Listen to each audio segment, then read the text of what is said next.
Hello traders, कैसे आप सब लोग। Welcome back to my channel Naveen forex. Traders, सबसे पहले तो मैं आप सबसे माजरत खा हूँ कि मैं पिछले वीक कोई भी वीडियो अपलोड नहीं कर पाई ज़ाती मसरूफियात की वजह से। उसके लिए आप सबसे मैं माजरत खा हूँ। दूसरे ये कि जो लोग मेरा फर्स्ट लेक्चर से लेक्चर वाइज ले रहे हैं, वीडियोस को देखते हैं, सुनते हैं, प्रैक्टिस करते हैं, उन सब ट्रेडर्स को मैं कॉन्ग्रेचुलेशंस कहती हूँ कि उन्होंने basic to advance price action course complete कर लिया है। इसका मतलब है कि आप इजीली अर्न कर सकते हैं, प्रॉफिट भी और ट्रेडिंग भी कर सकते हैं। कोई आपको इशू नहीं आना चाहिए अगर आपने प्रॉपर मैनेजमेंट के साथ, मनी मैनेजमेंट के साथ अगर आप प्रैक्टिस कर रहे हैं और आप डेली प्रैक्टिस कर रहे हैं और रूल्स को फॉलो कर रहे हैं, तो मुझे उम्मीद है कि आपको कोई इशू नहीं आ रहा होगा। और फिर भी अगर आपको कोई इशू आ रहा है तो आप मुझसे गाइडलाइन ले सकते हैं। आई एम ऑलवेज देयर, मैं आप लोग के साथ हूँ, क्योंकि मेरा एक टारगेट है कि मैं आप सबको प्रॉफिटेबल बनाऊंगी, तो मैं आप लोग की हर तरीके से हेल्प के लिए रेडी हूँ। तो आज जिस टॉपिक पे हम बात करेंगे वो है, आज अब हमारा प्राइस एक्शन कोर्स कंप्लीट हो गया है, तो अब मैं आपसे जो भी वीडियो शेयर करूंगी वो शेयर होगी स्ट्रेटजी के ऊपर। वीडियो डिफरेंट स्ट्रेटजी होंगी जो आपको सुटेबल हो, जो आपके माइंड के साथ मैचअप करे। आप उस स्ट्रेटजी पे वर्क करके, प्रैक्टिस करके, बैक टेस्ट करके अर्न कर सकते हैं। तो डिफरेंट स्ट्रेटजी मैं शेयर करूंगी। बहुत सारी स्ट्रेटजी मार्केट्स में हैं, अगर आप सर्च करें तो। कोई डिफरेंट स्कैल्प यूज़ करता है, स्कैल्पिंग स्ट्रेटजी, तो कोई इंडिकेटर को बेस बनाकर अपनी स्ट्रेटजी यूज़ करता है। पर मैं आपसे बस वो स्ट्रेटजी शेयर करूंगी जिसकी मैं आपको गारंटी दूं कि ये प्रॉफिटेबल है, क्योंकि मैंने उसको बैक टेस्ट किया है। तो आप इस बात से बिल्कुल बेफिक्र रहेगा। मैं आपसे वही स्ट्रेटजी शेयर करूंगी जो मैंने बैक टेस्ट की हुई है और मैं अपनी ट्रेड में जो यूज़ करती हूँ। आज हम जिस स्ट्रेटजी की बात करेंगे वो है डाइवर्जेंस। मैं आपको सबसे पहले डाइवर्जेंस को एक्सप्लेन करूंगी, उसके बाद उसको फाइंड करना सिखाऊंगी, और लास्ट स्टेप ये है कि हम इस पर ट्रेड कैसे लेंगे।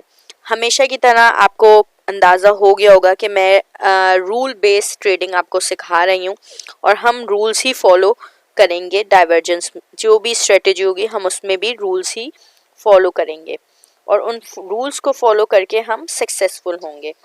आप सब वीडियो पूरी देखेगा, क्योंकि अगर बीच में कोई भी रूल स्किप होगा या कोई भी पॉइंट स्किप होगा तो आपको प्रैक्टिस करने में मुश्किल होगी और उसको फाइंड करना डिफ़िकल्ट है। इतने इजी बगैर प्रैक्टिस आप इसको फाइंड नहीं कर सकते। तो हम स्टार्ट करते हैं अपनी इस स्ट्रेटजी को, जिसका नाम है RSI डाइवर्जेंस। डाइवर्जेंस क्या होती है? अगर हम गूगल करके देखें तो डाइवर्जेंस का मतलब है कि मुखालफत यानी इनहिराफ, इनकार करना, किसी चीज़ से इनकार करना। अगर मैं आसान लफ्ज़ों में समझाऊं तो ये इसका मतलब है। इस चीज़ को हम प्रूव करेंगे कि इसका जो मीनिंग है वो कैसे फॉरेक्स में अप्लाई हो रही है। दो तरह की डाइवर्जेंस होती हैं, रेगुलर डाइवर्जेंस होती हैं और हिडन डाइवर्जेंस होती हैं। तो मैंने आपको बताया कि डाइवर्जेंस जो होती हैं वो, डाइवर्जेंस के मतलब क्या होते हैं कि डाइवर्जेंस आप इनकार करना, किसी चीज़ से इनकार करना, इनहिराफ करना। अब दो तरह की डाइवर्जेंस होती हैं, एक होती है रेगुलर होती है और एक होती है हिडन। इस वक्त हम बात करेंगे सिर्फ एक स्ट्रेटजी की और वो है रेगुलर डाइवर्जेंस। रेगुलर डाइवर्जेंस में भी दो डाइवर्जेंस होती हैं, एक बेयरिश डाइवर्जेंस होती है और एक बुलिश डाइवर्जेंस होती है। इन दोनों डाइवर्जेंस को हम डिस्कस करेंगे चार्ट पे कि बेयरिश में क्या होता है और बुलिश में क्या होता है।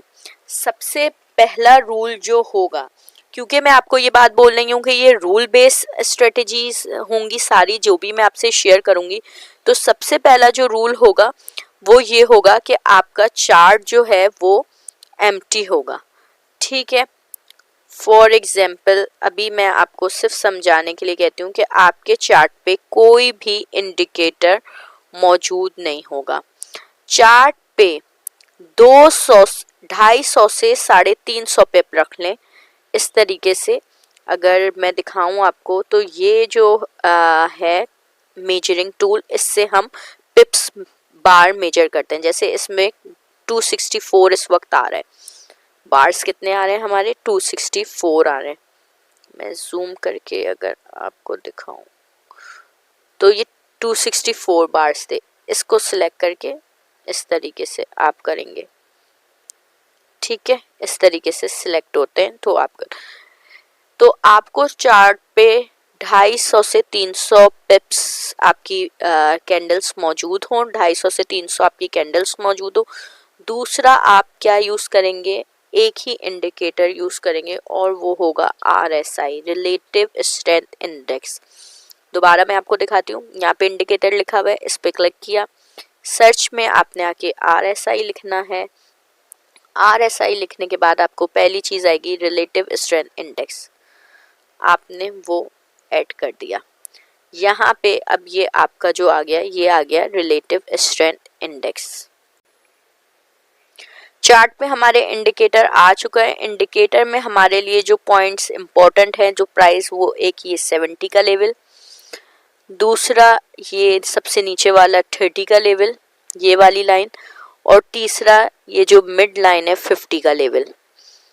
ये 3 लेवल इंपॉर्टेंट है, मिड लाइन 50, 70 एंड 30। इन तीनों इस तरीके से आपको प्राइस की सेटिंग करनी है। आप देखें, अगर मैं इस तरीके से करूंगी प्राइस की सेटिंग तो ये 80 का भी लेवल आ रहा है, अब 47 आ गया। आपको प्राइस की सेटिंग ऊपर नीचे करके ऐसे सेट करनी है कि आपका यहाँ पे सबसे ऊपर 70 का लेवल आए, देन ये 30 का लेवल आ जाए आपका, और ये फिर आपके में सेंटर की लाइन हो जाएगी 50 का लेवल। तो सबसे पहले पॉइंट क्या था कि चार्ट को आपने चार्ट पे आपके 250 से 350 कैंडल्स होनी चाहिए। सेकंड चीज़ थी कि आपके चार्ट पे कोई भी इंडिकेटर नहीं होना चाहिए, सिर्फ आप RSI का इंडिकेटर अपडेट करेंगे। उसके बाद तीसरी चीज़ मैंने आपको ये बताई कि इंडिकेटर में आपका जो प्राइस होगी वो 70, 50 और 30 के लेवल पर बस होनी चाहिए। 3 पॉइंट्स आपके लिए बहुत इंपॉर्टेंट है, 70, 50 और 30। तो ट्रेडर, मैंने आपको सबसे पहली चीज़ जो बताई थी वो ये कि डाइवर्जेंस के मतलब होते हैं किसी चीज़ से इनकार करना। तो अब इसको समझाती हूँ मैं इस तरह कि इन फॉरेक्स में इसको कैसे हम अंडरस्टैंड करेंगे कि जब मार्केट, यानी जो ये आपकी कैंडल्स हैं, ये हायर हाई बना रही हूँ इस तरह, और RSI पे प्राइस आपकी ऐसे आ रही हो, तो यानी मैच नहीं कर रही हो आपकी मार्केट से, कि आपके जो स्विंग्स हैं मार्केट में, जो आपके स्विंग्स हैं वो ऊपर जा रहे हो और मार्केट में प्राइस नीचे आ रही हो, तो इस को हम कहते हैं डाइवर्जेंस, कि एक तरफ प्राइस मार्केट ऊपर जा रही है और प्राइस जो है वो नीचे आ रही है। फॉर एग्जाम्पल अभी सिर्फ मैं अभी ढूंढना नहीं सिखा रही आपको, मैं सिर्फ डाइवर्जेंस समझा रही हूँ। ये देखें, ये एक स्विंग है, नेक्स्ट स्विंग इससे ऊपर बना, ठीक है, यहाँ पे ये आपका बना, ठीक है, ऐसे ये एक स्विंग था, इस तरह प्राइस जा रही है, ये प्राइस यहाँ थी, अगली प्राइस ये हो गई, और उसी स्विंग के नीचे आप देखें ये RSI पे यहाँ से ये प्राइस नीचे गई, ये यहाँ पे ऊपर जा रही है, RSI पे नीचे आ रही है। इस चीज को हम कहते हैं डाइवर्जेंस।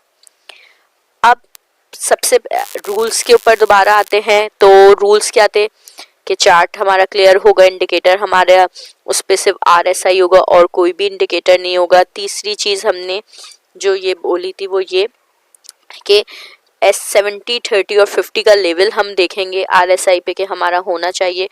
अब चौथी बात ये कि हम इसको किस टाइम फ्रेम पे देखेंगे, तो टाइम फ्रेम हमारा कोई भी हो सकता है, 1 आवर, 4 आवर और डेली।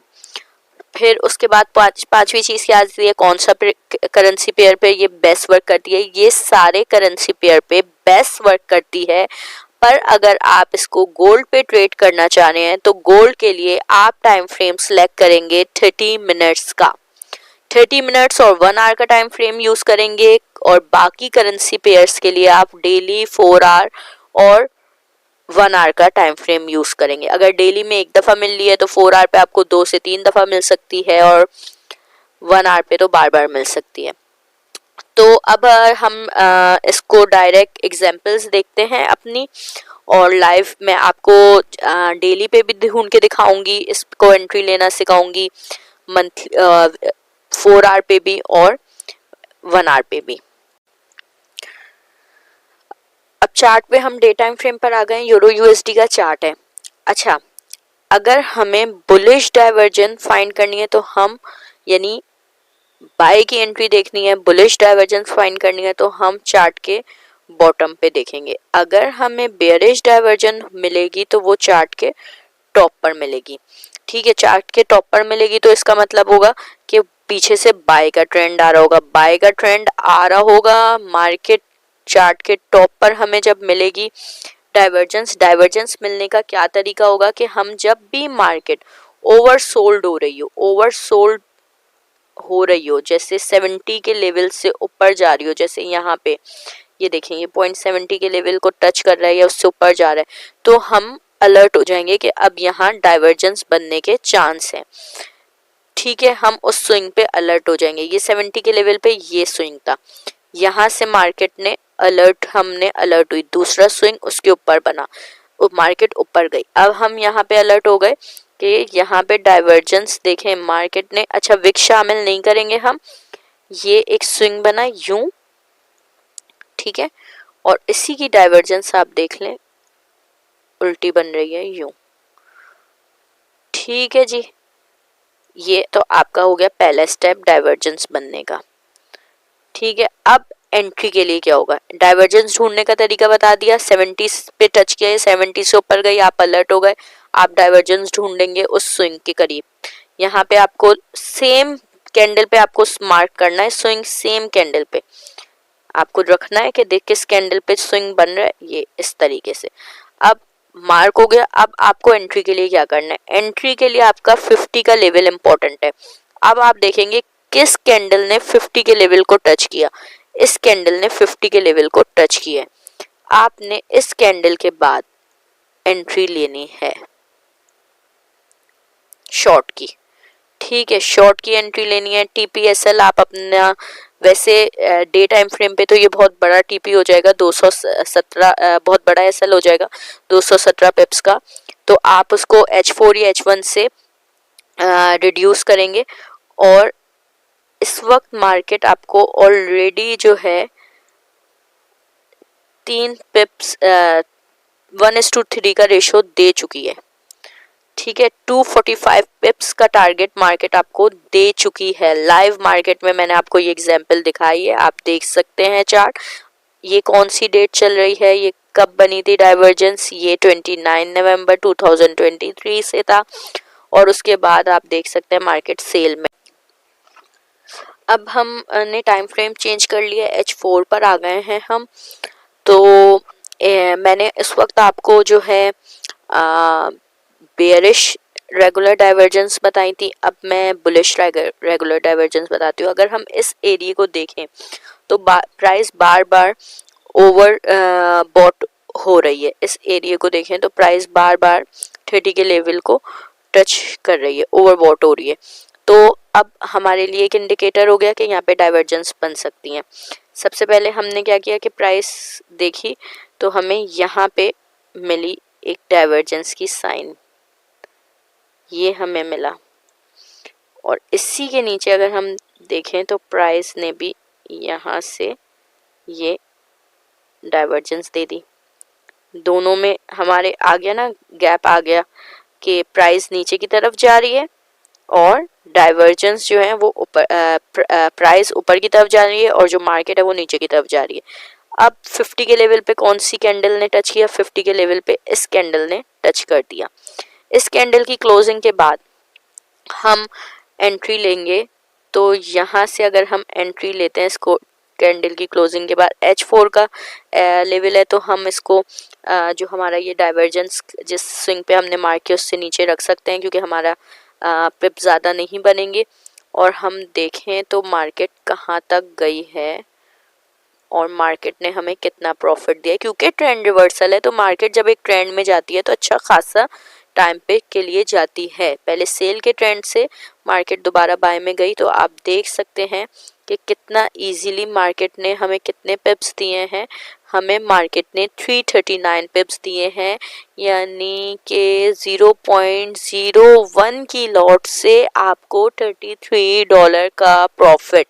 0.01 बहुत ही छोटी लॉट है। और सिर्फ $7 के अगर आपका एसएल हिट होता है तो $7 के एसएल को, वो भी एसएल के करीब भी नहीं आई मार्केट, डायरेक्ट टीपी को उसने टच किया है। तो ये इतनी ही पावरफुल एक स्ट्रेटेजी है, ट्रेंड रिवर्सल स्ट्रेटेजी है, बेहतरीन स्ट्रेटेजी है, बेहतरीन इसके रिजल्ट्स हैं। अब हम H1 पर आ गए हैं। H1 पे ये देखें, इस जगह पे मार्केट ने 30 के लेवल से नीचे दिया, इसी लेवल पे डाइवर्जेंस बनी और ये देखें फिर हमारा नेक्स्ट स्टेप क्या है डाइवर्जेंस के बाद के मार्केट 50 के लेवल पे आए। 50 के लेवल पे मार्केट ने इस कैंडल को टच किया। इस कैंडल को टच करने के बाद हमने यहाँ से एंट्री ले ली। क्लोजिंग के बाद एसएल हमने इसकी विक से थोड़ा सा नीचे रखा, जो कि 30 पिप्स का बन रहा है। बहुत ही आइडियल एसएल है 1 आवर के हिसाब से। और हम देखते हैं कि मार्केट कहाँ तक गई है। मार्केट यहाँ तक गई है लास्ट, ठीक है। हम इसको देखते हैं कितने पिप्स हमें मिले। तो हमें कितने पिप्स मिले हैं? 165 पिप्स मिले हैं। हमारा टारगेट, हमारा 1:5 का रेशो है। 30 पिप्स का हमारा एसएल है और यानी $3 के एसएल पे हमें $16, 15 से $16 का 0.01 के हिसाब से हमें प्रॉफिट मिल रहा है। बेहतरीन है, बेहतरीन वर्क करती है ये स्ट्रेटेजी। आप लोग ने देखा किस तरीके से मार्केट मूव दे रही है और उसके बाद जो है किस तरीके से ट्रेंड रिवर्सल है, तो मार्केट कितना ज़्यादा प्रॉफिट दे रही है ट्रेंड में जाके। तो आपको भी, अगर आप चाहते हैं कि आप प्रॉफिटेबल हों, आप इस तरीके से चार्ट खोलें और उस पर देखते जाएं कि कहाँ मार्केट आपको डाइवर्जेंस शो कर रही हो, उस पर एंट्री बैक डाटा पे इस तरह चलते जाएं और देखते जाएं। जहाँ भी मार्केट, अब जैसे यहाँ पर देखें, ये एक मार्केट अपर मूव दे रही है और यहाँ पे मार्केट ने लोअर दिया, क्योंकि मार्केट बहुत ही, अगर मैं इसको थोड़ा सा नीचे करूँ, ये देखें, यहाँ पे मार्केट ने ये बनाया और यहाँ पे मार्केट ने यूं करा। 50 के लेवल पे आपकी इस कैंडल ने टच किया। इस कैंडल की क्लोजिंग के बाद आपने शॉर्ट पोजीशन लिया। आप एसएल रख सकते हैं अपना, इस पिप के ऊपर भी रख सकते हैं क्योंकि 1 आवर का टाइम है। और उसके बाद आप देखें मार्केट कितना नीचे आई है। मार्केट ने यहाँ तक टच किया है और जो आपका आराम से 2 पॉइंट, क्योंकि आपने एसएल अपना 70 पिप्स का रखा था, अगर आप एसएल अपना छोटा रखते यानी 40, तो आपका टीपी बढ़ और ज़्यादा हो जाता, लेकिन फिर भी ऑन एन एवरेज उसने आपको एक अच्छा प्रॉफिट दिया है। आपका प्रॉफिट जो है, बेहतरीन प्रॉफिट आपको मार्केट ने दिया है। तो बहुत इजी है, आपको बस प्रैक्टिस करनी होगी। इजी वे से आप एक प्रॉफिट अर्न कर सकते हैं। अगर आप चाहते हैं कि आप प्रॉफिट अर्न करें तो आप प्रैक्टिस किया कीजिए, आप चार्ट पे जाएं, आप ढूंढें, एटलीस्ट आप 50 to 100 डाइवर्जेंस ढूंढें और उसके बाद उसका रिजल्ट देखें। एंट्रीज के रूल आपके वही होंगे, सेम होंगे कि ओवरबॉट ओवरसोल्ड एरिया में जाए, चार्ट के टॉप पे और बॉटम पे आपको ढूंढना ही है। चार्ट पे सिर्फ RSI होगा, RSI के जैसे ही 50 के लेवल पे आएगी मार्केट, जब मार्केट 70 और 30 के लेवल पे हो तो आपको फाइंड करना है, 50 के लेवल पे आपको एंट्री लेनी है और एंट्री लेने के बाद आप देखें मार्केट ने कितना टीपी, कितनी रेशो से टीपी हिट की है। तो सिंपल से रूल हैं, बहुत इजी है, प्रैक्टिस करेंगे तो बार बार करेंगे तो इजी वे में कर सकते हैं। उम्मीद है आपको ये वीडियो समझ में आई होगी, डाइवर्जेंस का टॉपिक समझ में आया होगा। नेक्स्ट वीडियो हम इसी से रिलेटेड हिडन डाइवर्जेंस पे बताएंगे जो ट्रेंड कंटिन्यू पैटर्न होगा। ये ट्रेंड रिवर्सल था, वो ट्रेंड कंटिन्यू स्ट्रेटेजी होगी। मिलते हैं नेक्स्ट वीडियो में, तब तक के लिए मुझे इजाज़त दीजिए। अल्लाह हाफिज़।